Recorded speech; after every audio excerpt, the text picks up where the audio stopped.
welcome back. Today I'll be going over chapter 7 of Ginger Alden's book, Elvis and Ginger. Ginger says as Elvis got ready for his show that night, she got ready too. She wore the white gown that Elvis liked and wore the 4 new rings Elvis had given her. When she walked out into the living room, she found that there were other women waiting there. She says she was overdressed compared to the other women and worried because she, quote, really wanted to fit in. But she reminded herself that she was dressed in what Elvis liked. The only person with whom she was able to speak, though, was Shirley Dew, who introduced herself as Joe Esposito's girlfriend. Just then, an aide quickly led Ginger downstairs to the hotel showroom. Ginger says the showroom was beautiful and there were some curved red booths as seating options. She was led to a booth where she joined Vernon and Sandy. She says as the lights dimmed at the start of the show, someone wanting her autograph came up to her with a pen and paper and asked, "Priscilla?" Ginger says she was shocked and found it odd that someone would think she looked like Priscilla. See, I told you she looked like Priscilla.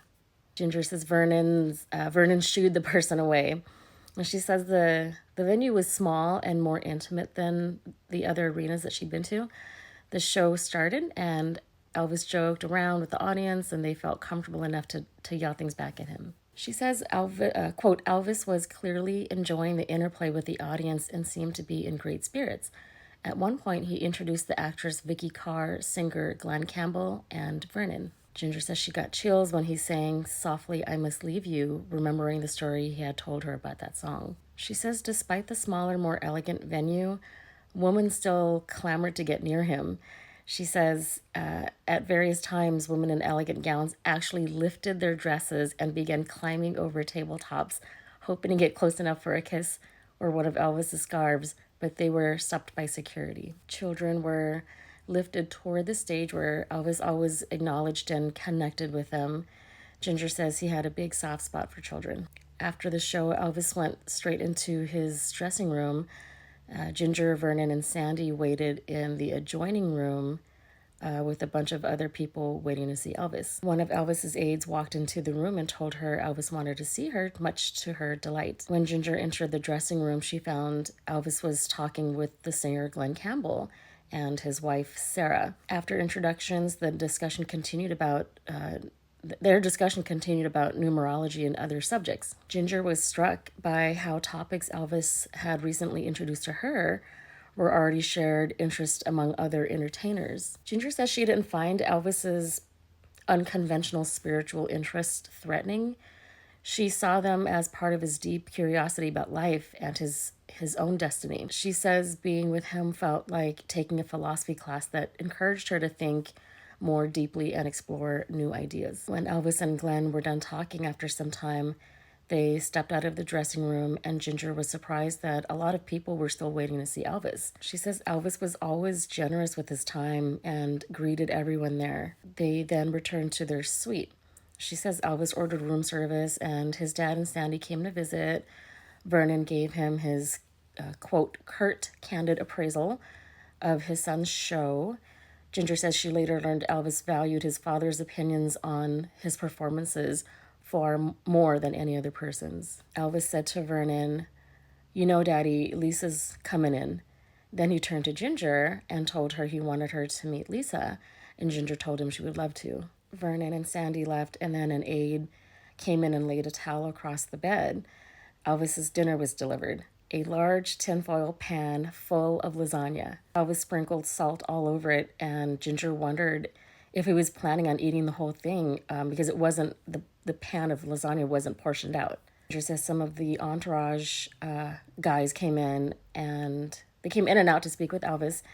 She sat there and watched him salt the lasagna again. And she says he was busy talking to the guys, and he never actually took a bite, but did salt the food a few times. Ginger says, quote, when he finally took a bite of lasagna, of course it was cold. Elvis sent it back to be reheated. When the food was brought back, I knew it had to be extremely salty and worried about how that might affect Elvis's health. Luckily, he didn't eat much of it. Later that night, after everyone was gone and the two were settled into bed, Elvis asked her if she knew what a Ferrari looked like. And she thought maybe he forgot about their conversation about his studs and told him she wasn't sure. He asked her, if you were me and you were going to buy a new car, what kind would you get? Ginger says she was flattered he was asking for her opinion and told him it depended on what kind of car he wanted. And he told her he wasn't sure and needed her help. Ginger replied, a Cadillac or Continental would be nice. And when Elvis asked her what color, she said blue or white. He thanked her and told her he was contemplating getting a new car, and then they read one of his books. Ginger says she was surprised that at the energy he had to still want to read his books after performing. And at one point she asked him, aren't you tired? Elvis told her, quote, it's much better to think at night when the air is still and others are sleeping. Most writers and geniuses work best at night. As dawn approached, someone dropped off a yellow packet. Ginger says she noticed that the delivery of Elvis's medication packets was a normal routine, and it was handled as casually as bringing his nightly jug of water. She says after inserting cotton balls in his ears, Elvis took the medication and went to sleep, and so did Ginger. A few hours later, he woke her up and asked her which aide was on duty and asked to call whoever it was. Ginger says, quote, I could tell by his voice and the way he was moving that Elvis was still groggy from whatever sleep medication he'd taken. She called an aide who came in and helped an unstable Elvis into the bathroom and back. And she says she found this, quote, unsettling to watch, but the aide acted like it was completely normal. She says Elvis quickly fell back asleep, but she stayed awake. She said she was uneasy and curious about the medication he'd just taken. She didn't know what was in these small yellow packets, but it seemed potent, leaving her to wonder how long he had been using it and why he needed it. Ginger thought about Elvis's heavily padded, darkened bedroom at Graceland, and she felt a deep sadness for him. Despite all his fame and fortune, he seemed unable to enjoy the simple peace of falling asleep easily like most people could. Ginger realized that understanding Elvis and his world was far more complex than getting to know an ordinary person. His life operated like that of what she compared to like a top athlete, competing in events every day, supported by a team of doctors, trainers, and staff that were dedicated to keeping him ready for the spotlight. Ginger was gradually getting used to Elvis's reverse schedule and always being around, surrounded by people. She says most of his staff were pleasant with her, but they were distant. She knew that they were there to work and not necessarily there to socialize with her. Ginger says it was now Friday, December 3rd, and she had come to learn that Elvis had two shows on weekends, one at 9 p.m. and another at 1 a.m. She acknowledges Elvis had to have a lot of stamina for these amount of performances. That day, she and Elvis woke around 4 p.m., and after they dined in the living room, she was sitting on the bed while Elvis was in the bathroom. The phone on the nightstand began ringing, but no one picked up. So Ginger answered it. It was a woman asking to speak to Elvis. Ginger told the woman he was busy at the moment. And the woman asked, is this Ginger? Ginger said, yes. And the woman introduced herself as Linda Thompson and asked if she could wait on the phone for Elvis. Okay, I don't know about you, but if I had been dating someone for a couple of weeks, I wouldn't be answering his phone. Maybe it's just me. I have no idea. This is just wild. Ginger says that she was shocked and wondered, one, why was Linda calling? And two, how did Linda know her name? Ginger told Linda, no, it's fine. And then she put the receiver down. Dr. Ganem walked into the room and she told him Linda was on the phone for Elvis. Dr. Ganem knocked on the bathroom door and then he walked in. Then Elvis walked out, not looking very happy. Ginger felt uncomfortable and she left the bedroom. And she says, quote, I began to wonder if Elvis had seen Linda recently. I hope not. I didn't want to be in the middle of anything. Dr. Ganem left and she heard Elvis call for her. She walked back into the bedroom and Elvis apologized and asked her to sit on the bed next to him. Elvis said, quote, sorry about that call. Linda and me, that relationship's been over. You understand? We're friends. Ginger says she recalled seeing magazine photos linking Elvis to different women and believed him when he said he hadn't dated Linda in some time, assuming if they had seen each other, maybe it was only as friends. Yet she couldn't forget noticing Linda's photos still displayed in his bedroom at Graceland. She told him, okay, but she says her guard was up. Elvis then told her his bodyguard, Sam, was Linda's brother, and he didn't want Ginger to feel uncomfortable with it. Ginger says she had no idea Sam was Linda's brother, and then explained why Linda knew Ginger's name. And Ginger outwardly agreed to the situation, but she knew it would be uncomfortable for both her and Sam, realizing that accepting it would be much easier said than done.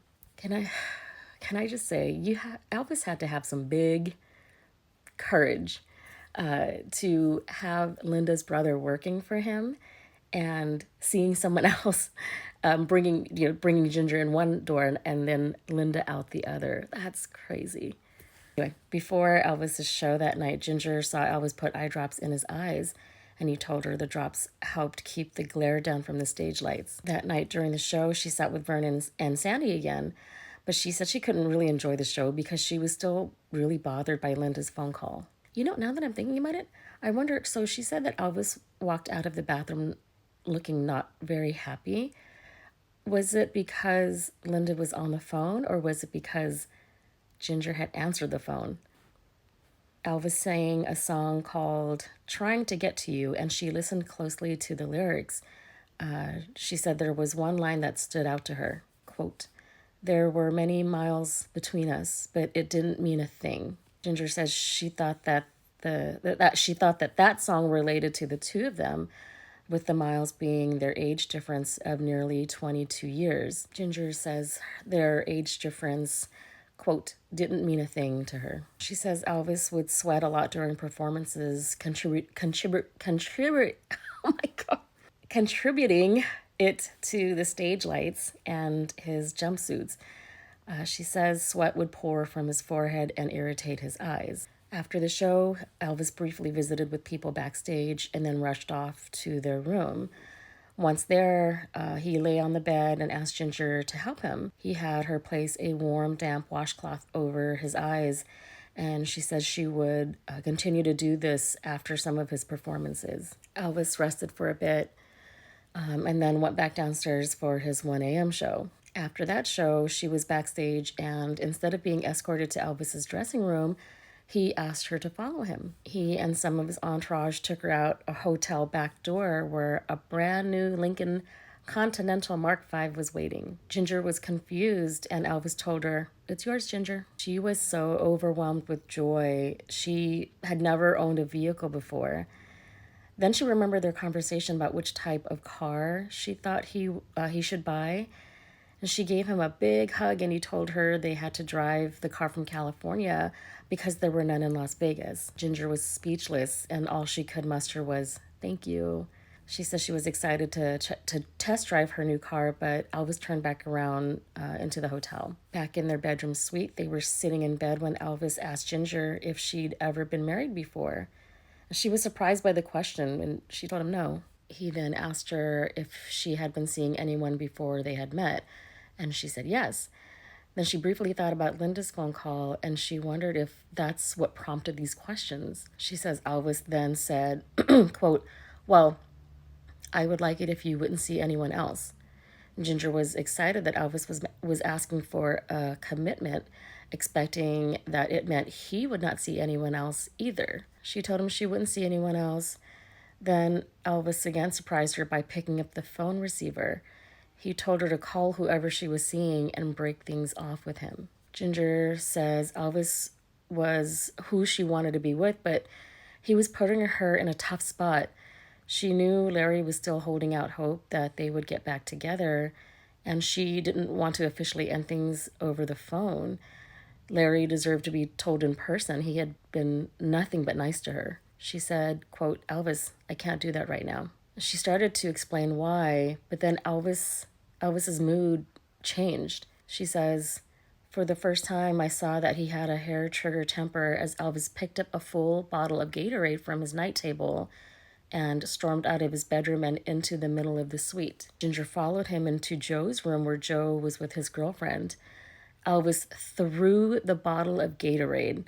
I believe they were glass bottles back then, not like the plastic ones like now. Anyway, she says Elvis threw the bottle against the wall and its content went everywhere. Ginger says she was shocked and embarrassed.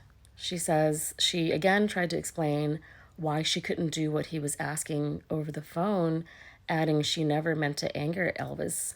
No one knew what was going on, Joe and his girlfriend included. Ginger had a realization then.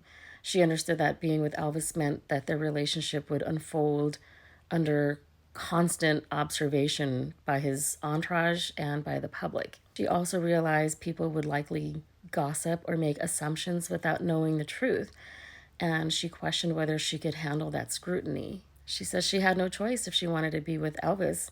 She says after a few minutes, she and Joe managed to calm him down. She followed him back into the bedroom where he shut the door and got into bed without saying a word. She sat down next to Elvis, confused as to why he got so angry. She wondered if his anger stemmed because he took Elvis, I can't do that right now, as a sign that she didn't want to commit to him, or was he angry because she hadn't done what he wanted her to do when he wanted her to do it? Ginger was shaken and embarrassed by Elvis's sudden outburst, but at the same time, she couldn't help feeling reassured. It showed her that he truly cared and was serious about their relationship. Ginger says, quote, what Elvis did next made me believe that he felt as deeply about me as I did about him. Okay, so here is where she talks about their first intimate encounter together. And I thought about leaving this part out, but I think it would be unfair to my viewers who truly want to know what Ginger's relationship was like with Elvis. So I'm going to include it in this review. It's not going to be like graphic, but still, if you don't want to hear about it, then just hit the fast forward button. Or I don't know, if you need time to shoo the grandkids out of the room, I'll wait. But just a warning. All right. Ginger says Elvis, still having said nothing, leaned over and kissed her, but not like those light little pecks he gave her before. He removed her bathrobe and she wondered if this was the night. Ginger says, quote, I had been afraid of letting go of my feelings, terrified of being hurt by sleeping with Elvis and then have him move on to someone else. But at this moment, I wanted to make love with him. She says Elvis told her, and I'm going to quote here, quote, I don't believe people should be completely undressed until they're married. And then they made love for the first time, partially dressed in their sleepwear. Ginger says the emotional tension between them only deepened their connection, making their moments of intimacy even more passionate. She says his lips were soft and, quote, filled with passion. He was gentle, yet I felt his determination to prove that he should be the only man in my life. Ginger says he succeeded, and that there was no doubt she was falling in love with Elvis. That does it for chapter 7. Stay tuned for chapter 8, where this is where Ginger talks about meeting Lisa Marie for the first time, also meeting Tom Parker for the first time, and what she did with Lisa that displeased Elvis. I'll see you then.